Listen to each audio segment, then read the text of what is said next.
ಅದಾದ್ಮೇಲೆ ಬೆಳಗ್ಗೆ ನಾವು ದರ್ಶನಕ್ಕೆ ಹೋಗ್ತೀವಿ. ಸೊ ನಮ್ದೆಲ್ಲ ಫ್ರೆಶನ್ ಅಪ್ ಆಗುತ್ತೆ. ಅರೌಂಡ್ 7 AM ನಾವು ರೆಡಿ ಇರ್ತೀವಿ, ಹೋಗ್ತೀವಿ ದರ್ಶನಕ್ಕೆ. ಸೊ ನಾವು ಹೆಂಗೆ ಎಕ್ಸಿಟ್ ಆಗ್ತೀವಿ ನಮ್ಮ ರೂಮಿಂದ, ಅಲ್ಲೇ ಹೊರಗಡೆನೆ ಲೈನ್ ತುಂಬಾ ಇತ್ತು.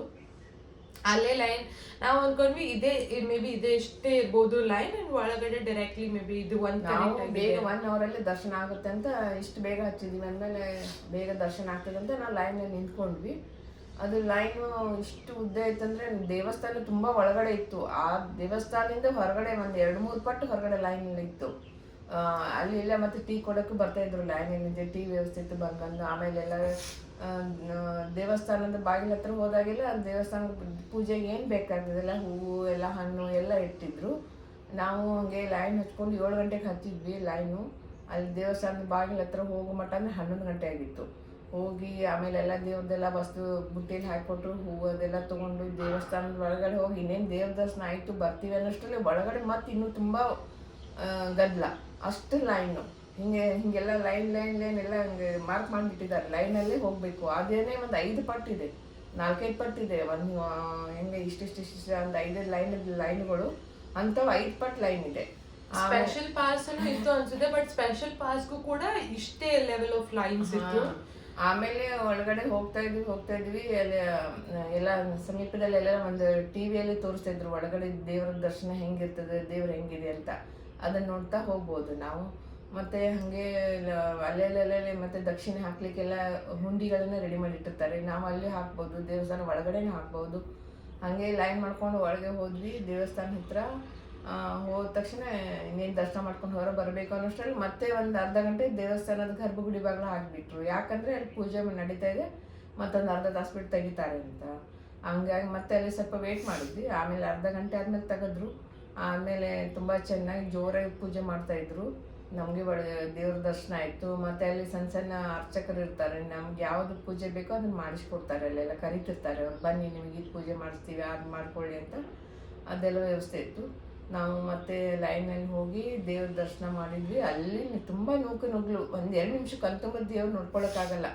ಬೇಗ ದೂಸ್ತಾನೆ ಇರ್ತಾರೆ. ಮತ್ತು ನಾವು ಅಲ್ಲೇ ಒಬ್ಬರು ಅರ್ಚಕರ ಕೈಗೆ ಬುಟ್ಟಿ ಕೊಟ್ವಿ. ಬೇಗ ಎಲ್ಲ ಹಣ್ಣೆಲ್ಲ ಹೂಗಳೆಲ್ಲ ತೊಗೊಂಡು ಮತ್ತೆ ನಮ್ಮ ಬುಟ್ಟಿ ನಮ್ಗೆ ವಾಪಸ್ ಕೊಟ್ಟರು. ಅಷ್ಟು ದೂರಿಂದ ಒಂದು ನಮಸ್ಕಾರ ಮಾಡಿ ಬೇಗ ಹೊರಗಡೆ ಬಂದ್ಬಿಡೋದು ನೋಡಿ. ಒಂದು ಸೆಕೆಂಡ್ ನಿಂದ್ರಕ್ಕಾಗಲ್ಲ ಅಷ್ಟು 6-7 hours ಏನು ಲೈನ್ ಹಚ್ಚಿರ್ತೀರಲ್ಲ, ಅದ್ರ ಒಳಗೆ ದರ್ಶನಕ್ಕೆ ಒಂದು 15-20 seconds ಅಷ್ಟೇ ಬಿಡ್ತಾರೆ. ಆಮೇಲೆ ಅದೆಲ್ಲ ದರ್ಶನ ಮಾಡಿಕೊಂಡು ಸ್ವಲ್ಪ ದೇವಸ್ಥಾನದಲ್ಲಿ ಕೂತ್ಕೊಂಡು ಹೊರಗಡೆ ಬಂದು ಆಮೇಲೆ ನಾವು ರೂಮಿಗೆ ಬರೋ ಹೊತ್ತಿಗೆ 2 ಗಂಟೆ ಆಯಿತು. 2 ಗಂಟೆ ಮಿನಿ ತಿರುಪತಿ ಒಳಗೆ ಹೆಂಗೆ ಬ್ರೇಕ್ಫಾಸ್ಟ್ ಎಲ್ಲ ಇತ್ತು ನಿಮಗೆ ಅಲ್ಲೇ ನಿಯರ್ ಬೈ ಟೆಂಪಲ್. ಇಲ್ಲಿ ತ್ರ್ಯಂಬಕೇಶ್ವರದಲ್ಲಿ ನಿಮಗೆ ಸಿಗಲ್ಲ. ಬೇಕಾದರೆ ನೀವು ಲೈನಲ್ಲಿ ಏನು ನಿಂತಿರ್ತಲ್ಲ ಅಲ್ಲಿ ನಿಮಗೆ ಟೀ ಬಂದು ಕೊಡ್ತಿರ್ತಾರೆ, ಬಟ್ ಬ್ರೇಕ್ಫಾಸ್ಟ್ ಅಂತ ಪ್ರಾಪರ್ ಬ್ರೇಕ್ಫಾಸ್ಟ್ ನಾವು ಆ್ಯಕ್ಚುಲಿ ಇಲ್ಲಿ ಬೇಗ ದರ್ಶನ ಆಗಿದ್ರೆ ಅಜಂತ ಎಲ್ಲರ ದರ್ಶನ ಹೋಗೋದಿತ್ತು ಆ ಕಡೆ ಎಲ್ಲ ನೋಡೋಕ್ಕೆ. ಇಲ್ಲಿನ ತುಂಬ 7-8 ತಾಸು ಆಯ್ತಲ್ಲ, ಅದೆಲ್ಲ ಕ್ಯಾನ್ಸಲ್ ಮಾಡಿಬಿಟ್ಟಿವಿ. ಯಾಕಂದರೆ ಮತ್ತೆ ನಾವು ಊರಿಗೆ ಮಂಡೇ ಅಂದರೆ ಎಲ್ಲರೂ ಬರಬೇಕಾಗಿತ್ತು, ಎಲ್ಲ ಕೆಲಸಕ್ಕೆ ಹೋಗೋರು. ಹಿಂಗಾಗಿ ನಾವು ಎಕ್ಸ್ಟ್ರಾ 1 ಡೇ ಇರಲಿಲ್ಲ ನಮ್ಮ ಹತ್ರ ಎಲ್ಲ ನೋಡ್ಕೊಂಬರ್ಲಿಕ್ಕೆ. ಅದಕ್ಕೆ ನಾವು ಸಡನ್ನಾಗಿ ಮತ್ತೆ ಎಲ್ಲ ಪ್ಲ್ಯಾನ್ ಚೇಂಜ್ ಮಾಡಿಕೊಂಡು ಅಲ್ಲಿಂದ ಮತ್ತೆ ಈಗ ನಾವು ಶಿರಡಿಗೆ ಹೋಗೋಣ ಅಂತ ವಿಚಾರ ಮಾಡಿದ್ವಿ. ಆಮೇಲೆ ಅಲ್ಲಿಂದ ತ್ರ್ಯಂಬಕೇಶ್ವರ ದರ್ಶನ ಮಾಡಿಕೊಂಡು ಅಲ್ಲಿಂದ ಸ್ವಲ್ಪ ಮುಂದೆ ಬಂದು ಅಲ್ಲಿ ಸ್ವಲ್ಪ ನಾಷ್ಟ ಊಟ ಏನಾದರೂ ಮಾಡ್ಕೊಳ್ಳೋಣ ಅಂತ ಅಲ್ಲೊಂದು ಹೋಟ್ಲಲ್ಲೆಲ್ಲ ಬಂದ್ವಿ. ಅಲ್ಲಿ ಎಲ್ಲ ನಾಷ್ಟ ಮಾಡಿದ್ವಿ. ನಾಷ್ಟ ಮಾಡಿ ಮತ್ತು ಅಲ್ಲಿಂದ ನಮ್ಮ ಅಪ್ಪಾಯನ ಶಿರ್ಡಿ ಸಾಯಿಬಾಬನ ಹತ್ರ ಬಂದ್ವಿ. ಶಿರ್ಡಿ ಸಾಯಿಬಾಬಾಗೆ ಬರೋ ಹೊತ್ತಿಗೆ ನಮ್ಮದು ನೈಟ್ ಆಗಿತ್ತು ಕನ್ಸದ, ಈವ್ನಿಂಗ್ ಆಗಿತ್ತು. Evening 7 PM. ಅಕಸ್ಮಾತ್ ನಮ್ದು ಏನಾದರೂ ತ್ರ್ಯಂಬಕೇಶ್ವರ ಒಂದು ಅರೌಂಡ್ 3 hours ಆಗಿದ್ರು ಸಹ ನಮ್ಮ ಪ್ಲಾನ್ ಅರ್ಜೆಂಟಾಗಿ ಹೋಗ್ತಿತ್ತು. ಬಟ್ ಇಲ್ಲಿ 7 hours ಸ್ಟ್ರೆಚ್ ಆಯಿತು ಆ್ಯಂಡ್ ಆಲ್ಮೋಸ್ಟ್ ಪ್ಲಾನ್ ಎಲ್ಲ ಉಲ್ಟಾ ಆಗಿಬಿಡ್ತು. ಸೊ ನಾವು ಅಜಂತನ ಕಟ್ ಮಾಡ್ತೀವಿ, ಸ್ಕಿಪ್ ಮಾಡಿ ನಾವು ಶಿರ್ಡಿ ಪ್ಲಾನ್ ಮಾಡ್ತೀವಿ. ಸೊ ಶಿರ್ಡಿ ಅಲ್ಲಿಂದ ನಾಶಿಕ್ಕಿಂದ Shirdi I think 6 hours distance. So ಅಲ್ಲಿ ಸ್ವಲ್ಪ ಹಾಲ್ಟ್ ಮಾಡ್ತೀವಿ, ಚಾಯ್ಗೆ ಈವ್ನಿಂಗ್ ಸ್ನ್ಯಾಕ್ಸ್ಗೆ ಹಾಲ್ಟ್ ಮಾಡಿ. ಇನ್ನು ಶಿರ್ಡಿ ದರ್ಶನ ಆಯ್ತು ನಮ್ದು ಈವ್ನಿಂಗ್. ಅಂದರೆ ಶಿರ್ಡಿಗೆ ನಾವು ಸ್ಪೆಷಲ್ ಟಿಕೆಟ್ ತೊಗೊಂಡ್ವಿ. ಅಲ್ಲೇ ಸ್ಪೆಷಲ್ ಟಿಕೆಟ್ ತೊಗೊಂಡು ಲೈನ್ ಹಚ್ಚಿದ್ವಿ. ಅಲ್ಲೂ ಬೇಗ ಆಗ್ತದೆ ಅಂದ್ರೆ ಅಲ್ಲಿ ಸ್ವಲ್ಪ ಲೇಟ್ ಆಯಿತು. ಯಾಕಂದರೆ ಅಲ್ಲಿ ಮೊಬೈಲೆಲ್ಲ ಅಲ್ಲಿ ಲಾಕರ್ನಲ್ಲಿ ಇಟ್ಕೋತಾರೆ. ನಾವೆಲ್ಲ ಮೊಬೈಲ್ ಲಾಕರ್ನಲ್ಲಿ ಇಟ್ಟಿದ್ದು. ಒಂದು ಮೊಬೈಲ್ ನನ್ನ ಇದರಲ್ಲಿತ್ತು, ನಾನು ಅದನ್ನು ನೋಡಿರಲಿಲ್ಲ. ಅದಕ್ಕಂತ ತುಂಬ ಹಳೆ ಮೊಬೈಲ್ ಯೂಸ್ ಮಾಡ್ತಾ ಇರಲಿಲ್ಲ ಅದು. ನಾವು ಹಂಗೆ ಒಳಗಡೆ ಹೋದಾಗ ಅಲ್ಲಿ ಎಲ್ಲ ಚೆಕ್ ಮಾಡ್ತಿರೋವಾಗ ನನ್ನ ಮೊಬೈಲ್ ಸಿಗ್ಬಿಡ್ತು. ನಾವೆಲ್ಲರೂ ಒಟ್ಟಾಗಿದ್ವಿ. ಆಮೇಲೆ ಅದನ್ನು ಮೊಬೈಲ್ ಇಟ್ಟಿದ್ದ ಪ್ಲೇಸ್ ಹೆಂಗಂದರೆ ನಾವು ಎಂಟ್ರೆನ್ಸ್ ಎಲ್ಲಿ ಹೋಗಿದ್ವಲ್ಲ ಅದ್ರ ಬಾಜುಕೆ ಇತ್ತದು ಮೊಬೈಲ್ ಇಟ್ಟ ಪ್ಲೇಸು. ಸೈಡ್ ಅಲ್ಲಿಟ್ಟೇ ಅಲ್ಲಿ ಒಳಗಡೆ ಹೋಗಿದ್ವಿ. ನನ್ನ ಬ್ಯಾಗಲ್ಲಿ ಸಿಕ್ತಲ್ಲ ಅದಕ್ಕೆ ಸುಮ್ಮನೆ ನಾನೇ ಇಟ್ಟು ಬಂದ್ರೆ ಆಯಿತು ಅಂತ ಅವ್ರಿಗೆ ಹೇಳ್ಬಿಟ್ಟು ಬಂದೆ ನಾನು. ಹಿಂಗಪ್ಪ ಇನ್ನೇನು ಮೊಬೈಲ್ ಇಟ್ಟು ವಾಪಸ್ ಹೋಗಬೇಕು ಅಂತ ನೋಡಿದೆ, ನನಗೆ ನಾವು ಎಲ್ಲಿ ಮೊಬೈಲ್ ಇಟ್ಟಿದ್ದು ನಂಗೆ ಗೊತ್ತಾಗಲೇ ಇಲ್ಲ. ಆಮೇಲೆ ಅವ್ರು ನೋಡಿ ಹೊರಗಡೆ ಇದ್ದಾರೆ, ವಾಪಸ್ ಅವ್ರ ಹತ್ರ ಜಾಯಿನ್ ಆಗ್ಬೇಕಂದ್ರೆ ನನಗೆ ಎಲ್ಲಿಂದ ಬಂದೆ ಎಲ್ಲಿ ಹೋದೆ ಅಂತ ನನಗೆ ಒಂದು ನಮ್ಮನ್ನು ತುಂಬಾ ಕ್ರೌಡ್ ಇತ್ತು. ಬ್ಲ್ಯಾಂಕ್ ಆಗಿಬಿಟ್ಟೆ ನಾನು. ನಂಗೆ ಏನೂ ತಿಳಿಲಿಲ್ಲ. ನನಗೆ ವಿಚಿತ್ರ ಆಗೋಯ್ತು, ನಾನು ಎಲ್ಲಿ ಬಂದೆ, ನಾನು ಹೆಂಗೆ ಬಂದೆ, ಯಾವ ಕಡೆ ಹೋದೆ. ಅಲ್ಲೇ ಇದೆ ಪಕ್ಕದಲ್ಲೇ ಅದು ನಂಗೆ ಎಂಟ್ರೆನ್ಸ್ ಇಲ್ಲೇ ಹೋಗಿ ತಿಳಿತಾ ಇಲ್ಲ. ಇಷ್ಟು 15 ಮಿನಿಟ್ಸ್ ಇಡೀ ಗುಡಿ ಸುತ್ತ ತಿರುಗಾಡಿದ್ದೇನೆ ನಾನು. ಎಲ್ಲರೂ ಕೇಳ್ತಾ ಇದ್ದೇನೆ, ಇಲ್ಲಿ ಕಡೆ ಇದು ಮಾಡಿಸಿದ್ದೀನಿ, ಎಲ್ಲಿದ್ದೀರಿ ಅಂತ. ಎಲ್ಲರೂ ಇಲ್ಲ ಇಲ್ಲಿ ಹೋಗ್ರಿ ಅಂತ ಹೇಳ್ತಾರೆ ಹೊರತು ಯಾರು ನಮ್ಗೆ ಕರ್ಕೊಂಬಂದು ತೋರ್ಸಲ್ಲ, ಇಲ್ಲಿದೆ ನೋಡ್ರಿ ಅಂತೇಳಿ. ನಾವು ಫಸ್ಟ್ ಟೈಮ್ ಹೋಗಿದ್ದು ಎಷ್ಟು 25 ವರ್ಷದ ನಂತರ ಬಂದಿದ್ದೆ ನಾನು. ಅದು ತುಂಬ ಚೇಂಜಸ್ ಇತ್ತದು. ಆಮೇಲೆ ಕೈಯಲ್ಲಿ ಫೋನ್ಗಳು ಬೇರೆ ಇಲ್ಲ, ಫೋನ್ ಹಚ್ಚಿ ಅವ್ರನ್ನೆಲ್ಲ ಕರೆಯೋಣ ಅಂದರೆ ಇಷ್ಟು ಫಜಿತ ಆಯ್ತಂದ್ರೆ ನನಗೆ ಇನ್ನೇನು ನಾ ಎಲ್ಲರ ಜೊತೆ ಹೋಗ್ತೇನೋ ಇಲ್ಲೋ ಏನಾಗ್ತಿದೆ ಅಂತ. ಕಡೆಗೊಬ್ಬರು ಪೊಲೀಸರು ಹೇಳಿದ್ರು, ಅಲ್ಲಿ ಮೈಕ್ ಇದೆ, ಮೈಕಲ್ಲಿ ಹೋಗಿ ಅನೌನ್ಸ್ ಮಾಡಿರಿ, ನಿಮ್ಮವ್ರು ಯಾರಿದ್ದಾರೆ ಬಂದು ನಿಮ್ಗೆ ಕರ್ಕೊಂಡು ಹೋಗ್ತಾನೆ ಅಂತ ಹೇಳಿದ್ರು. ಮತ್ತೆ ನಾನು ಮೈಕಲ್ಲಿ ಹೋಗಿ ಅನೌನ್ಸ್ ಮಾಡಿದ್ದೆ. ನಮ್ಮ ಸಿಸ್ಟರ್ ಹೆಸರು, ಅವ್ರ ಮಗಳ ಹೆಸರು ಅನೌನ್ಸ್ ಮಾಡಿದ ತಕ್ಷಣ ಎಷ್ಟು ವಿಚಿತ್ರ ನೋಡಿ. ಅನೌನ್ಸ್ ಮಾಡಿದ ತಕ್ಷಣ ಅಲ್ಲೇ ನನ್ನ ಮುಂದೆನೇ ನಮ್ಮ ಸಿಸ್ಟರ್ ಮಗಳಿದ್ಲು. ನಿಮ್ಮನ್ನೇ ನೋಡ್ತಾ ಇದ್ದೀವಿ ಅಂಟಿ, ನೀವು ಎಲ್ಲಿದ್ದೀರಿ ಅಂತೇಳಿ. ಆಮೇಲೆ ಮತ್ತೆ ಕರ್ಕೊಂಡು ಹೋದ್ರು. ಅವಾಗೆಲ್ಲ ದಾರಿ ಗೊತ್ತಾಗೋಯ್ತು ನನಗೆ. ಅಲ್ಲೇ ಇದ್ರೆ ಪಕ್ಕದಲ್ಲಿದೆ, ನನ್ನ ಕಣ್ಣಿಗೆ ಕಾಣ್ತಾ ಇಲ್ಲ, ಟೋಟಲ್ ಬ್ಲ್ಯಾಂಕ್ ಆಗಿಬಿಟ್ಟಿದ್ದಾನೆ. ಏನಾಯ್ತೋ ಏನೋ ದೇವ್ರ ಇದು ಸಾಯಿಬಾಬಾನ ಬೇಡ್ಕೊಳ್ತಾ ಇದ್ದೆ, ಸಾಯಿಬಾಬಾ ನಂಗೆ ಬೇಗ ನಮ್ಮವ್ರು ಎಲ್ಲಿದ್ದಾರೆ, ನನಗೆ ಅವ್ರ ಜೊತೆ ಜಾಯಿನ್ ಮಾಡಿಸು, ನನಗೇನು ಗೊತ್ತಾಗ್ತಾ ಇಲ್ಲ ಅಂತ. ಸಾಯಿಬಾಬನ ಪವಾಡು ಏನೋ. ಮತ್ತೆ ಅವ್ರು ಬಂದು ಮತ್ತು ಅವ್ರ ಜೊತೆ ಒಂದು ಜಾಯಿನ್ ಆದೆ ನಾನು ಅವರೆಲ್ಲರ ಜೊತೆ. ಅವಾಗ ಬಂದು ನಮ್ಮ ಸಿಸ್ಟರ್ ಮಗಳು ಬಂದು ನಾನು ಕರ್ಕೊಂಡು ಹೋದ್ಲು. ಇದೊಂದು ಪವಾಡ ನಡೆದ್ಬಿಡ್ತು ನಮ್ದಲ್ಲಿ. ಅದಕ್ಕೆ ಶಿರ್ಡಿ ಒಳಗೆ ಮೊಬೈಲ್ಸ್ ಅಲಾವ್ ಇರಲ್ಲ. ಏನೇ ಮೊಬೈಲ್ಸ್ ಇದ್ರು ನಿಮ್ದು ಏನೇ ಕಾರ್ ಅಥವಾ ನೀವು ವೆಹಿಕಲಲ್ಲಿ ಬಂದಿದ್ರಿ ಅಲ್ಲೇ ಬಿಟ್ಟು ಹೋಗೋದು ಬೆಟರ್. ಯಾಕಂದ್ರೆ ನಮ್ಗೆ ಈಸಿ ಆಗುತ್ತೆ ದರ್ಶನ. ಇಲ್ಲಾಂದ್ರೆ ಅಲ್ಲಿ ಮತ್ತೆ ನಿಮ್ಗೆ ಸಾಯಿಬಾಬಾ ಒಳಗಡೆ ದರ್ಶನಕ್ಕೆ ಹೋದ್ರೂ ಅಲ್ಲೂ ತುಂಬಾ ರಶ್. ಸ್ಪೆಷಲ್ ಟಿಕೆಟ್ ತೊಗೊಂಡು ಒಳಗಡೆ ಹೋಗಿದ್ದೀವಿ, ಲೈನ್ ಹಚ್ಚಿ ಒಳಗಡೆ ಹೋಗಿ ಇನ್ನೇನು ಶಿರ್ಡಿ ಸಾಯಿಬಾಬನ್ ದೇವಸ್ಥಾನ ಒಳಗಡೆ ಅವ್ನ ದೇವ್ರ ಮೂರ್ತಿ ಹತ್ರ ನಾವು ಬಂದಿದ್ದೀವಿ. ಇನ್ನೇನು ಒಳಗಡೆ ಮೂರ್ತಿ ಕಣ್ತುಂಬ ನೋಡ್ಕೊಳ್ಳಿಕ್ಕೂ ನಮಗಿಲ್ಲ, ಯಾಕಂದ್ರೆ ಬರೀ ನುಗ್ಗಲು ದುಗಿಸ್ತಾನೇ ಇದ್ದಾರೆ ಮಂದಿ ಹಂಗೆ. ಅಲ್ಲಿ ಒಳಗಡೆ ಹೋದ್ಮೇಲೆ ಹಿಂಗೆ ಲೈನ್ ಪ್ರಕಾರ ಹೋಗೋದು ಏನು ವ್ಯವಸ್ಥೆ ಮಾಡಿಲ್ಲ ಅವರು, ಹೊರಗಿಂದೆಲ್ಲ ಇದೆ. ಬಟ್ ದೇವ್ರ ದರ್ಶನಕ್ಕೆ ಗುಡಿ ಒಳಗಡೆ ಹೋದ ತಕ್ಷಣ ದುಗಿಸ್ಕೊಂತಾನೆ ಹೋಗ್ತಾ ಇದ್ದಾರೆ. ಈ ಕಡೆ ಲೈನ್ 2-3 ಮಂದಿ ಎಲ್ಲ ಸೇರಿ. ನನಗೆ ದೇವ್ರದ್ದು ದಾಟಿದ ಮೇಲೆ ಗೊತ್ತಾಗಿತ್ತು, ದೇವ್ರದ್ದು ದಾಟ್ತಾ ಇದ್ವಿ ಇಲ್ಲೇ ಇದೆ ಅಂತ. ಅವಾಗ ಮತ್ತೆ ಅವ್ರ ಹತ್ರ ಎಲ್ಲ ಬುಟ್ಟಿ ಕೊಟ್ಟಿವಿ. ಸಾಯಿಬಾಬಾನ ದರ್ಶನಕ್ಕೂ ಎಲ್ಲ ತೊಗೊಂಡಿದ್ವಿ ನಾವು, ವಸ್ತ್ರ ಆಮೇಲೆ ದೇವ್ರಿಗೆ ಏನು ಬೇಕು ಎಲ್ಲ ತೊಗೊಂಡಿದ್ವಿ. ಅಲ್ಲಿ ಸ್ಪೆಷಲ್ ಪಾಸ್ ಪ್ರೈಸ್ ಎಷ್ಟು? 200 ಪರ್ ಹೆಡ್. ಆಮೇಲೆ ಅವ್ರ ಕಡೆ ಕೊಟ್ಟು ಅವ್ರ ಸಾಯಿಬಾಬನ ಪಾದಕ್ಕೆಲ್ಲ ಹಚ್ಚಿ ಮತ್ತೆ ನಮಗೆ ವಾಪಸ್ ಕೊಟ್ಟರು. ವಸ್ತ್ರ ಇಲ್ಲ. ಸ್ಪೆಷಲ್ ಪಾಸ್ ಇದ್ರೂ ಅಷ್ಟು ಲೈನ್ ಇತ್ತು. ತುಂಬಾ ರಶ್. ಯಾರು ಯಾವ ದಿಕ್ಕಿನಿಂದ ಬರ್ತಾರೆ ಏನು ಗೊತ್ತಾಗಲ್ಲ ಅಲ್ಲಿಯೂ. ಆಮೇಲೆ ಆಮೇಲೆ ಮಕ್ಕ ನೋಡಿದ್ರಿ ದೇವ್ರದ್ದು ನಮಸ್ಕಾರ ಮಾಡಿ ಆಮೇಲೆ ಹಂಗೆ ಇಳಿದಿತ್ತು ಮೆಟ್ಲ ಹತ್ರ. ನಾನು ನಮ್ಮ ಸಿಸ್ಟರ್ ಹಿಂದೆ, ಅವ್ರ ಸಿಸ್ಟರ್ ಮಗಳು ಇನ್ನೊಬ್ರು ಅವ್ರು ನಮ್ಮ ಹಿಂದಿದ್ರು. ಆಮೇಲೆ ಮೆಟ್ಲ ಹಿಡ್ದಲ್ಲಿ ಕೂತ್ಕೊಂಡಿವಿ. ಅಲ್ಲಿ ಕೂತ್ಕೊಂಡಿವಿ. ನಾನು ಅಂದ್ರೆ ಎಲ್ಲರೂ ಈ ಕಡೆ ಬರ್ತಾರಂತ ವೇಟ್ ಮಾಡ್ತಾ ಇದ್ದೀವಿ. ಅದು ತುಂಬ ಹೊತ್ತಾಯ್ತು, ಅವರು ಯಾರೂ ಬರಲಿಲ್ಲ. ಕೊನೆಗೆ ಮತ್ತೆ ನಮ್ಮ ಅಕ್ಕ ಅಂದು ಇಲ್ಲ, ಅವ್ರು ಮುಂದೆ ಅಲ್ಲಿ ಹೋಗಿರ್ತಾರೆ ಬಾ ಅಂತ ಕರ್ಕೊಂಡು ಹೋದ್ಲು. ಹಾಗೆ ಹೋಗಿ ಅಲ್ಲಿ ಒಳಗಡೆ ಮತ್ತೆ ದೇವ್ರದ್ದೆಲ್ಲ ಅಂಗಾರ ಕೊಡ್ತಾರೆ, ಹಚ್ಕೊಳಿಗೆ ದೇವ್ರ ಪ್ರಸಾದ ಕೊಡ್ತಾರೆ ತಿನ್ಲಿಕ್ಕೆ. ಅದೆಲ್ಲ ತೊಗೊಂಡು ದಾಟಿ ಮುಂದೆ ಬರೋಷ್ಟು ಅವ್ರು ಕಾಣ್ತಾನೆ ಇಲ್ಲ. ನಮ್ಮ ಸಿಸ್ಟರ್ ಮಕ್ಕಳು ಅವ್ರು ಬೇರೆ ಕಡೆ ಹೋಗಿದ್ದಾರೆ, ಅವ್ರು ನಮ್ಮನ್ನು ಹುಡುಕಾಡ್ತಾ ಇದ್ದಾರೆ, ಗೊತ್ತೇ ಆಗಲಿಲ್ಲ. ಆಮೇಲೆ ಮತ್ತೆ ಅಲ್ಲೇ ನಿಂತ್ಕೊಂಡಿದ್ವಿ, ಹಂಗಾರೆ ಎಲ್ಲಿ ಕಾಣ್ತಾರೆ ಏನು ಅಂತ. ಅಷ್ಟರಲ್ಲಿ ಮತ್ತೆ ಅನೌನ್ಸ್ ಆಯಿತು ಮೈಕಲ್ಲಿ.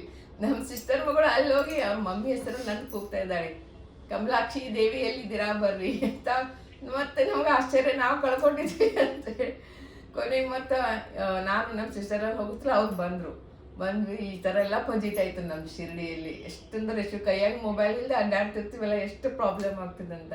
ಕೊನೆ ಮತ್ತೆ ಎಲ್ಲರೂ ಒಟ್ಟಾಗಿ ಕೂಡಿದ್ವಿ ಅಲ್ಲಿ. ಅವಾಗ ನಾನು ಹೇಳಿದೆ ಫಸ್ಟ್ ಮೊಬೈಲ್ ಕಲೆಕ್ಟ್ ಮಾಡ್ಕೊಂಡು ಬರ್ರಿ ಎಲ್ಲರೂ, ಇಲ್ಲಾಂದ್ರೆ ಪ್ರಾಬ್ಲಮ್ ಆಗ್ತದೆ ಅಂತ. ಹೋಗಿ ಎಲ್ಲ ಫಸ್ಟ್ ಮೊಬೈಲ್ ಎಲ್ಲ ಕಲೆಕ್ಟ್ ಮಾಡ್ಕೊಂಡಿವಿ, ರಸೀದೆಲ್ಲ ಕೊಟ್ಟು. ಆಮೇಲೆ ಏನೇನು ಬೇಕೆಲ್ಲ ಶಾಪಿಂಗ್ ಮಾಡ್ಕೊಂಡ್ವಿ. ಶಾಪಿಂಗ್ ಮಾಡಿಕೊಂಡು ಆಮೇಲೆ ಮತ್ತೆ ನಮ್ಮ ಗಾಡಿಯಲ್ಲಿ ಇತ್ತಲ್ಲ ಅಲ್ಲಿ ಬಂದು ಎಲ್ಲರೂ ಇದು ಅಲ್ಲಿ ನಿಮಗೆ ಅನ್ನ ಮಹಾಪ್ರಸಾದನೂ ಇರ್ತೈತಿ. ಅದು ಕೂಪನ್ ಎಲ್ಲಿಂದ ತಗೋಬೇಕು? ಕೂಪನ್ ನಾವು ನಮ್ಮ ಮಗಳು ತೊಗೊಂಡು ಬಂದಿದ್ಲು, ನನಗೂ ನೋಡಲಿಲ್ಲ. ಯಾಕಂದ್ರೆ ಅವ್ರ ಮುಂಚೆನೇ ಅಲ್ಲೇ ಎಲ್ಲ ತೊಗೊಂಡು ಬಂದ್ಲಂತೆ ಟಿಕೆಟ್. ಫ್ರೀ ಐತದ?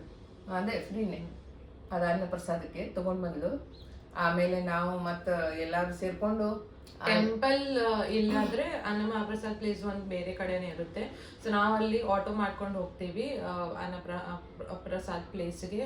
ಫ್ರೀ ಕೂಪನ್ ತೊಗೊಂಡು ಹೋಗ್ಬೇಕಾಗುತ್ತೆ. ಸೊ ಅಲ್ಲಿ ನೀವು ಏನು ಬೇಕು ಪ್ರಸಾದ ತಿಂದು ಮತ್ತೆ ನೀವು ಏನು ಶಾಪಿಂಗ್ ಮಾಡಿಕೊಂಡು ನೀವು ಹೋಗ್ಬೋದು. ಸೊ ಅದಾಗಿತ್ತು ನಮ್ದು ಶಿರ್ಡಿದು. ಶಿರ್ಡಿ ಒಳಗೆ ದರ್ಶನ ಸ್ವಲ್ಪ ಪ್ರಾಬ್ಲಮ್ ಆಯಿತು, ಬಟ್ ಮಹಾಪ್ರಸಾದ್ ನಮಗೆ ಈಸಿಲಿನೇ ಕ್ರೌಡ್ ಇದ್ರೂ ಸಹ ಇಷ್ಟು ದೊಡ್ಡ ಹಾಲ್ ಇರುತ್ತೆ ದಟ್ ನೀವು ಆರಾಮ್ಸೆ ನೀವು ಕೂತ್ಕೊಂಡು ಊಟ ಮಾಡಿ ನೀವು ಹೋಗ್ಬೋದು. ಸೊ ಅದು ಮಹಾಪ್ರಸಾದ್ ಆಯಿತು. ಅದಾದ ತಕ್ಷಣ ಸ್ವಲ್ಪ ಶಾಪಿಂಗ್ ಅದು ಮಾಡಿದ್ವಿ.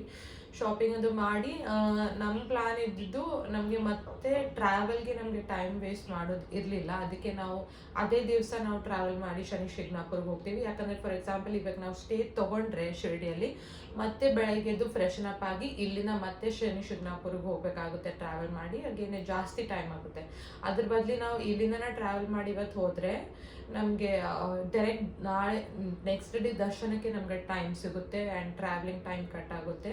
ಸೊ ನಾವು ಅದೇ ದಿವಸ ಶಿರ್ಡಿ ದರ್ಶನ ಮಾಡಿ ಮಹಾಪ್ರಸಾದ್ ತಿಂದು ಅದೇ ದಿವಸ ನಾವು ಶನಿ ಶಿಗ್ನಾಪುರ್ಗೆ ಹೋಗ್ತೀವಿ. ಅಗೇನ್ ಅರೌಂಡ್ 1 AM 1:30 AM ನಾವು ರೀಚ್ ಆಗ್ತೀವಿ. ಅಗೇನ್ ಸ್ಟೇ ತುಂಬಾ ಇರುತ್ತೆ ಶನಿ ಶಿಗ್ನಾಪುರದಲ್ಲಿ. ನಂಗೆ ಅದು ಒಂದು ಡೌಟ್ ಇತ್ತು, ಶಿರ್ಡಿ ಒಳಗೆ ಸ್ಟೇ ಇರುತ್ತೆ ಓಕೆ, ಬಟ್ ಶನಿ ಶಿಗ್ನಾಪುರ ಒಳಗೆ ಇರುತ್ತೆ ಇಲ್ವೋ ಅನ್ನೋದೊಂದು ಕನ್ಫ್ಯೂಷನ್ ಇತ್ತು. ಸೊ ತುಂಬ ರೂಮ್ಸ್ ತುಂಬ ಥರದ ಪ್ರೈಸಸ್ಸು ಹೇಳ್ತಾರೆ. ಒಬ್ಬರು 4,000 ಹೇಳಿದ್ರು, ಒಬ್ಬರು 2,000 ಹೇಳಿದ್ರು. ಸೊ ನಾವು ನಮ್ಗೇನಂದರೆ ಒಂದು 4 hours ಅಷ್ಟೇ ಬೇಕಾಗಿತ್ತು, ಬಿಕಾಸ್ ಬೆಳಗ್ಗೆ ಎದ್ದು ಮತ್ತೆ ನಾವು ಬೇರೆ ಪ್ಲೇಸಸ್ಗೆಲ್ಲ ಹೋಗ್ತಿದ್ವಿ. ಸೊ 4 hours ಒಂದು ರೂಮ್ ಬುಕ್ ಮಾಡ್ತೀವಿ ಫಾರ್ 5 people. ಅದು ರೂಮ್ ಬುಕ್ ಮಾಡಿ I think that was around 1,500 ನಾವು ಆ ರೂಮ್ ತೊಗೋತೀವಿ. ಸೊ ಅಲ್ಲಿ ಒಂದು 4 hours ಸ್ಟೇ ಮಾಡ್ತೀವಿ. ಬೆಳಗ್ಗೆ ಎದ್ದು ಬೇಗ ನಮ್ಮ ರೂಮಿಂದ ಶನಿ ಶಿಗ್ನಾಪುರ್ಗೆ ವಾಕೇಬಲ್ ಡಿಸ್ಟೆನ್ಸ್. ಸೊ ಅಲ್ಲಿಂದ 500 ರೂಮ್ ಜಾಸ್ತಿ ಇರ್ತದೆ. Divide by 5 ಆಗ್ತೈತಲ್ಲ, 1,500. ಇಲ್ಲ ಬಾಜುಕಿಂದ 4,000 ಹೇಳಿದ್ರು. ಅದೇ ಇವರು ಬಾಜುಕಿಂದ 3,000 ಹೇಳಿದ್ರು. ಇವ್ರು 4,000 ಹೇಳಿದ್ರು, 1,500 ಹೇಳಿದ್ರು. ಕಡಿಮೆ ಮಾಡಿದ್ರು. ಸೊ ಬೆಳಗ್ಗೆದ್ದು ಹಾಟ್ ವಾಟರ್ದೊಂದು ಫಜೀತಿ ಆಯಿತು. ಬಿಕಾಸ್ ರೂಮ್ ತಗೊಳ್ಳೋ ಮುಂದಾಗ ಒಂದು 10 times ನಾವು ಕೇಳಿದ್ವಿ. ಬಿಕಾಸ್ ಹಾಟ್ ವಾಟರ್ ಈ ವೆದರ್ ಒಳಗೆ ಕಂಪಲ್ಸರಿ ಬೇಕೇ ಬೇಕು. ಅವ್ರಂದ್ರು ಇಲ್ಲ ಹಾಟ್ ವಾಟರ್ ಈಗೇನು ಎಲ್ಲರೂ ಕೊಡ್ತಾರೆ, ನಾವು ಕೊಡ್ತೀವಿ ಅಂತ. ಬಟ್ ಎದ್ದ ತಕ್ಷಣ ಒಂದು 10 times ಒಬ್ರಾದ್ಮೇಲೆ ಒಬ್ರು ಹೋಗಿ ಚೆಕ್ ಮಾಡ್ತಾನೆ ಇದ್ದೀವಿ, ನಮಗೆ ಹಾಟ್ ವಾಟರ್ ಸಿಗ್ತಾನೆ ಇಲ್ಲ. ಸೊ ಒಂದು 15 times ಇವರು ಎಲ್ಲ ಹೋಗಿ ಕೇಳಾದ್ಮೇಲೆ ನಮಗೆ ಒಂದು ಹಾಟ್ ವಾಟರ್ ಸಿಕ್ತು. ಅಲ್ಲಿ ಸ್ವಲ್ಪ ಡಿಲೇ ಆಯಿತು, ಬಿಕಾಸ್ ಬೆಳಗ್ಗೆ ಎದ್ದಿದ್ದೆಲ್ಲ 5 o'clock 6 o'clock ನಾವು ಎದ್ದಿದ್ವಿ. ಬಟ್ ನಮಗೆ ಹಾಟ್ ವಾಟರ್ ಇಲ್ಲಿದ್ದ ಕಾರಣ ನಾವು ವೇಟ್ ಮಾಡಿ ನಮ್ದು ಹಾಟ್ ವಾಟರ್ ಬಂದಾದ್ಮೇಲೆ ನಾವು ರೆಡಿ ಆಗಕ್ಕೆ ಶುರು ಮಾಡಿದ್ವಿ.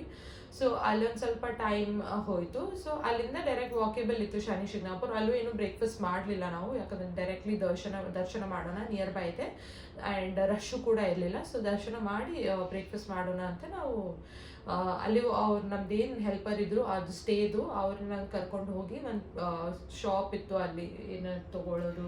ಅದೇ ಶನೀಶ್ವರ ದರ್ಶನಕ್ಕೆ ಹೋಗ್ಬೇಕಾದ್ರೆ ಏನೇನು ತೊಗೊಂಡ್ಬೇಕು ಸಾಮಾನು, ಅಲ್ಲಿ ದರ್ಶನಕ್ಕೆ ಹೋಗ್ಬೇಕಾದ್ರೆ ಎಳ್ಳೆಣ್ಣೆ, ಆಮೇಲೆ ಅದು ಆಮೇಲೆ ಎಣ್ಣೆ, ಆಮೇಲೆ ಅದು ನಮ್ಮ ಮನೆಗೆಲ್ಲ ಅವು ಕುದುರೆ ನಾಳ ಅದು ಇರ್ತದಲ್ಲ ಬಾಗಿಲಿಗೆ ಹಾಕಲಿಕ್ಕೆ, ಅದು ಗೊಂಬೆ ಥರ ಇರ್ತದೆ ಬ್ಲ್ಯಾಕ್ ಕಲರ್ದು, ಅವೆಲ್ಲ ಅಲ್ಲಿ ತೊಗೊಂಡೋಗಿ ದೇವ್ರ ದರ್ಶನಕ್ಕೆ ಅಲ್ಲಿ ದೇವ್ರ ಪಾದದ ಮೇಲೆ ಇಟ್ಟು ಮತ್ತೆ ತೊಗೊಂಬಂದು ಆ ಮನೇಲಿ ಇಟ್ಕೊಂಡು ಒಳ್ಳೇದಾಗ್ತದೆ ಅಂತ ಹೇಳ್ತಾರೆ.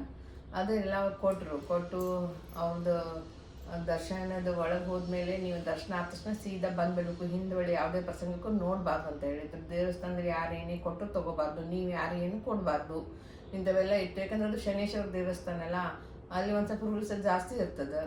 ಅದ್ರ ಸಲುವಾಗಿ ನಾವೇನು ಮಾಡಿದ್ವಿ, ಎಲ್ಲ ಅವ್ರದ್ದೆಲ್ಲ ಕೇಳಿಕೊಂಡು ಮತ್ತೆಲ್ಲ ಪೂಜಾ ಸಾಮಗ್ರಿಗಳನ್ನು ತೊಗೊಂಡು ಗುಡಿ ಒಳಗಡೆ ಹೋಗಿ ಪದ್ಧತಿ ಪ್ರಕಾರ ಒಂದು ಬ್ಲ್ಯಾಕ್ ಬಟ್ಟೆ ಕೊಟ್ಟಿದ್ರು, ಅದು ತ್ರಿಶೂಲ್ ಹಾಕಬೇಕಂತೆ. ಅಲ್ಲಿ ಅದನ್ನು ಹಾಕಿಬಿಟ್ಟು ಅಲ್ಲಿ ಮಾಲೆ ಹಾಕಿ ಅಲ್ಲಿ ನಮಸ್ಕಾರ ಮಾಡಿ ಒಳಗಡೆ ಹೋಗಿ ಶನೇಶ್ವರ ದರ್ಶನ ಅಂತ. ಅಲ್ಲಿ ತುಂಬ ರಶ್ ಇತ್ತು, ಒಳಗಡೆ ಲೈನ್ ಹಚ್ಕೊಂಡೇ ಹೋಗಬೇಕು.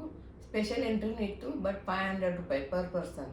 ಅದಕ್ಕೆ ನಾವು ಇಲ್ಲೇ ಲೈನ್ ಹಚ್ಕೊಂಡು ಹೋಗಿ ಸ್ಪೆಷಲ್ ಎಂಟ್ರಿ ಅಂದರೆ ಡೈರೆಕ್ಟ್ ನಿಮ್ಮನ್ನ ಮೂರ್ತಿ ಹತ್ರ ಡೈರೆಕ್ಟ್ ಅಲ್ಲೇ ಹಂಗೆ ಮಾಡಬೇಕು. ಅದು ಹಿಂಗಾಗಿ ಅಲ್ಲೆಲ್ಲ ದೇವ್ರದ್ದು ಏನೈತೆ ಪದ್ಧತಿ ಪ್ರಕಾರ ಎಲ್ಲ ಮಾಡ್ಕೊಂಡ್ವಿ. ಉಳಿದ ದೇವರ ದರ್ಶನನೂ ಮಾಡಿದ್ವಿ ಅಲ್ಲೇ.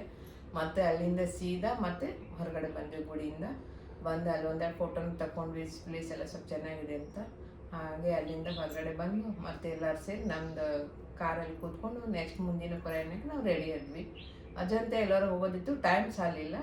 ಅದಕ್ಕೆ ನೆಕ್ಸ್ಟ್ ನಾವು ಪಂಡ್ರಾಪುರದ ಪ್ಲ್ಯಾನ್ ಮಾಡಿದ್ವಿ. ಅಲ್ಲಿಂದ ಪಂಡ್ರಾಪುರಕ್ಕೆ ಹೋಗ್ಬೇಕಾದ್ರೆ ಒಂದು 5 to 6 hours ಆಗ್ತದೆ. ಅದು ನಿಯರ್ ನಮ್ಮದು ಊರಿಗೆ ಬರ್ತದೆ. ಪಂಡ್ರಾಪುರ್ ನಮ್ ಬೆಲ್ಗಾಮ್ಗೆ ನಿಯರ್ ಬೈ. ಮಹಾರಾಷ್ಟ್ರ ಬರ್ತದೆ, ಮಹಾರಾಷ್ಟ್ರ ಸ್ಟೇಟ್. ಅದಕ್ಕೆ ನಾವು ಅದನ್ನ ಲಾಸ್ಟ್ ಪ್ಲೇಸ್ ಆಗಿ ಇಟ್ಕೊಂಡ್ವಿ, ಸೊ ದಟ್ ಅದನ್ನ ಮುಗಿಸಿ ಡೈರೆಕ್ಟ್ಲಿ ನಾವು ಮನೆಗೆ ಬರ್ಬೋದು ಅಂತ. ಸೊ ಪಂಡ್ರಾಪುರ್ಗೆ ಒಂದು 6 hours 5 hours ಆಯಿತು ಅಲ್ಲಿಂದ. ಸೊ ಅಲ್ಲಿಂದ ಬಂದ್ವಿ ಪಂಡ್ರಾಪುರ್. ನಾನು ಕೇಳಿರೋ ಪ್ರಕಾರ ಅಥವಾ ಗೊತ್ತಿರೋ ಪ್ರಕಾರ ಅಂದರೆ ನಿಮಗೆ ಮಿನಿಮಮ್ ಒಂದು 1.5 day ಬೇಕು ನಿಮಗೆ ದರ್ಶನಕ್ಕೆ. ಆ್ಯಂಡ್ ನಾನೇನು ಅನ್ಕೊಂಡೆ ಅಂದರೆ ಲಾಂಗ್ ವೀಕೆಂಡ್ ಇರೋದ್ರಿಂದ ಅಂತೂ ಇನ್ನು ಟೂ days ಆಗುತ್ತೆ ದರ್ಶನ. ಬಟ್ ಇವ್ರೇ ಏನ್ ಮಾಡಿದ್ರು ಅಂದ್ರೆ ಇವ್ರದ್ದು ಅದೇ ಇತ್ತು ಏನು ನಾವು ಏನೋ ಇಲ್ಲಿನೂ ಬಂದು ಇನ್ನು 6-7 hours ಆಗ್ತದೆ ದರ್ಶನ ಅಂತ ನಾವು ಥಿಂಕ್ ಮಾಡಿದ್ವಿ. ಬಟ್ ನಮ್ದು ಏನು ಅದೃಷ್ಟನೋ ಏನೋ ಗೊತ್ತಿಲ್ಲ, 1 hour ಅಲ್ಲೇ ನಮ್ಮ ದರ್ಶನ ಆಗೋಯ್ತು. ಅಲ್ಲೂ ಲೈನ್ ಹಚ್ಚಿ ನಿಂತ್ಕೊಂಡಿದ್ವಿ. ಇನ್ನೂ ಗುಡಿ ತುಂಬ ದೂರ ಇದೆ. ನಾವು ಫಸ್ಟ್ ಟೈಮ್ ಎಲ್ಲ ಪಂಡ್ರಾಪುರಕ್ಕೆ ಹೋಗಿದ್ದು.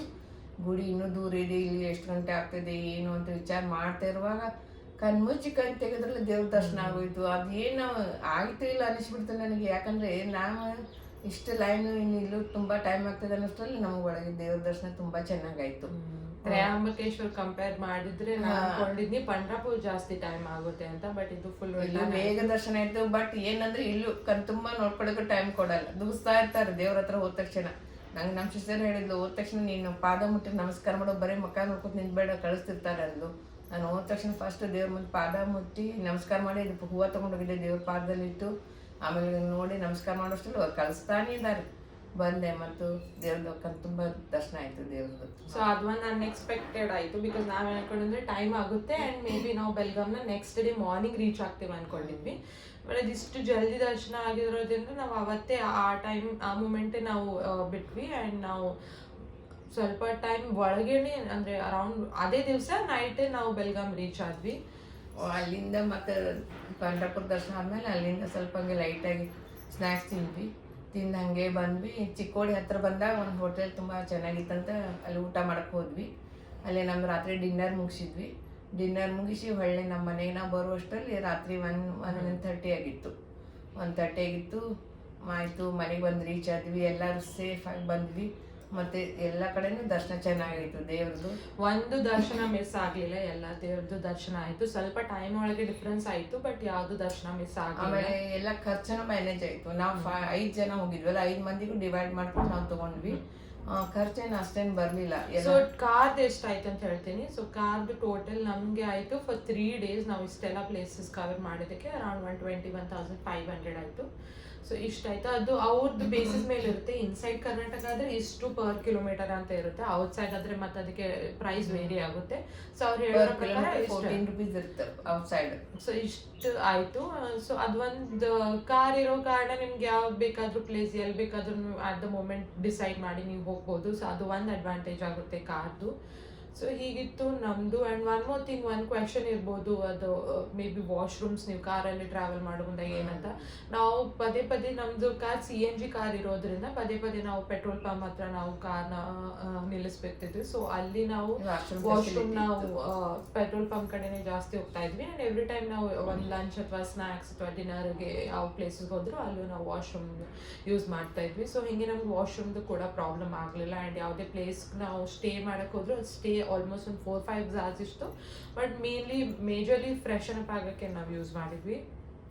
ಟೋಟಲಿ ಆರಾಮಾಗಿ ಬಂದ್ವಿ ನಾವು. ಯಾಕಂದ್ರೆ ಇದಂತರ ಅನ್ಎಕ್ಸ್ಪೆಕ್ಟೆಡ್ ಆಯಿತು ನಮಗೆ. ಯಾಕಂದ್ರೆ ನಾವು ಮೊದಲಿಂದ ಏನು ವಿಚಾರ ಮಾಡಿಲ್ಲ, ಥಿಂಕ್ ಮಾಡಿಲ್ಲ. ಒಂದು ವಿಚಾರ ಇತ್ತು, ನಾನು ನನ್ನ ಮಗಳು 1 day ಟ್ರಿಪ್ ಅಂದರೆ ದಗಡು ಶೆಟ್ಟಿ ದರ್ಶನ ಮಾಡ್ಕೊಂಡು ಬರೋಣ ಅಂತ ಹೇಳಿದ್ದೆ.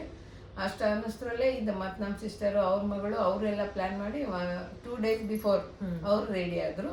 ಇಲ್ಲೆಲ್ಲ ಬೇರೆ ಕಡೆ ಹೋಗಿ ಬರೋಣ ಬರ್ರಿ. ನಾನು ಎಕ್ಸ್ಪೆಕ್ಟೆಡ್ ಎಲ್ಲ ಆಯ್ತು ನೋಡ್ರಿ. ಸೊ ನೀವು ಏನಾದರೂ ಸಡನ್ಲಿ ಅನ್ಎಕ್ಸ್ಪೆಕ್ಟೆಡ್ ಪ್ಲಾನ್ ಮಾಡಿದ್ರೆ ಈ ಕಡೆ ಸೈಡ್ ಪುಣೆ ಸೈಡ್ ನೀವು ಈ ಐಟರ್ನರಿನ ಫಾಲೋ ಮಾಡ್ಬೋದು. ನೀವು ಅಜಂತ ನಿಮ್ಮ ಕಡೆ ಟೈಮ್ ಇದೆ, ನೀವು ಅಜಂತ ಎಲ್ಲೋರನ್ನ ಕೂಡ ಆ್ಯಡ್ ಮಾಡ್ಬೋದು. ಅಲ್ಲಿ ಇನ್ನೊಂದು ಜ್ಯೋತಿರ್ಲಿಂಗ ಇದೆ ಎಲ್ಲೋರ ಕಡೆ, ನೀವು ಅದನ್ನು ಕೂಡ ಆ್ಯಡ್ ಮಾಡ್ಬೋದು. ನಮ್ಮ ಕಡೆ ಟೈಮ್ ರಿಸ್ಟ್ರಿಕ್ಷನ್ಸ್ ಇರೋ ಕಾರಣ ನಾವು ಇಷ್ಟೇ ಪ್ಲೇಸಸ್ ಕವರ್ ಮಾಡ್ತಿದ್ವಿ. ಬಟ್ ಐ ಥಿಂಕ್ ಇದನ್ನು ನಿಮಗೆ ಯೂಸ್ಫುಲ್ ಆಗಿದೆ, ಬಿಕಾಸ್ ನಂಗೆ ಶೇರ್ ಮಾಡೋದಿತ್ತು. ಯಾವ್ಯಾವ ಪ್ಲೇಸಸ್ ನಮಗೆ ಗೊತ್ತಿಲ್ಲ ಅಥವಾ ನಿಮಗೆ ಈ ಲೈನಲ್ಲಿ ಬರುತ್ತೆ ಅನ್ನೋ ಒಂದು ಐಡಿಯಾ ಇರಲಿಲ್ಲ, ಅಟ್ಲೀಸ್ಟ್ ನಾವು ಶೇರ್ ಮಾಡಿದ್ರೆ ನಿಮಗೆ ಯೂಸ್ಫುಲ್ ಆಗ್ಬೋದು. ಬಿಕಾಸ್ ನಮಗೆ ಒಂದು ಮಿನಿ ತಿರುಪತಿ ಗೊತ್ತಿರಲಿಲ್ಲ, ಅದು ನಮಗೆ ಬೇರೆಯವ್ರು ಹೇಳಿದ್ರಿಂದ ಯೂಸ್ ಆಯಿತು. ಹಾಗೆ ನಿಮಗೂ ಯೂಸ್ ಆಗ್ಬೋದು. ಆ್ಯಂಡ್ ಸ್ಟೇದು ಕಾಸ್ಟ್ ಎಲ್ಲ ಬಗ್ಗೆನೂ ನಿಮಗೆ ಯೂಸ್ಫುಲ್ ಆಗ್ಬೋದು ಇನ್ಫಾರ್ಮೇಷನ್ ಅಂತ ನಾವು ಶೇರ್ ಮಾಡ್ತಾ ಇದ್ದೀವಿ. ಇದೆಲ್ಲ ನಿಮ್ದು ನಮ್ಮ ಟೂರಿನ ಬಗ್ಗೆ ಏನೇನಾಯ್ತು ಅಂತ ಎಕ್ಸ್ಪೀರಿಯನ್ಸ್ ಎಲ್ಲ ನಿಮ್ಮ ಹತ್ರ ಹಂಚ್ಕೊಳ್ತಾ ಇವತ್ತಿನ ಈ ವ್ಲಾಗ್ ನಾವು ಕಂಪ್ಲೀಟ್ ಮಾಡ್ತಾ ಇದ್ದೀನಿ. ಕಮೆಂಟ್ಸ್ನಲ್ಲಿ ತಿಳಿಸ್ರಿ ಏನೇನು ಮತ್ತು ನಿಮ್ಗೆ ಏನಾದರೂ ಡೌಟ್ಸ್ ಇದ್ರೆ. ನಿಮಗೆ ಯಾವ್ದಾದ್ರು ಅಡಿಷನಲ್ ಪ್ಲೇಸಸ್ ಗೊತ್ತಿದ್ರೆ ಇದ ಲೈನ್ ಒಳಗೆ ಕಮೆಂಟ್ಸ್ ಒಳಗೆ ಹಾಕಿ. ಮತ್ತು ಹಾಗೆ ನನ್ನ ಚಾನೆಲ್ನ ಸಬ್ಸ್ಕ್ರೈಬ್ ಮಾಡ್ಕೊಡ್ರಿ ಅಂತ ಕೇಳ್ಕೊಳ್ತೀನಿ. ಇಲ್ಲಿಗೆ ಈ ವ್ಲಾಗ್ ಮುಗಿಸ್ತೀನಿ. Thank you. ಇಲ್ಲದೆ bye bye. Happy new year. Happy new year.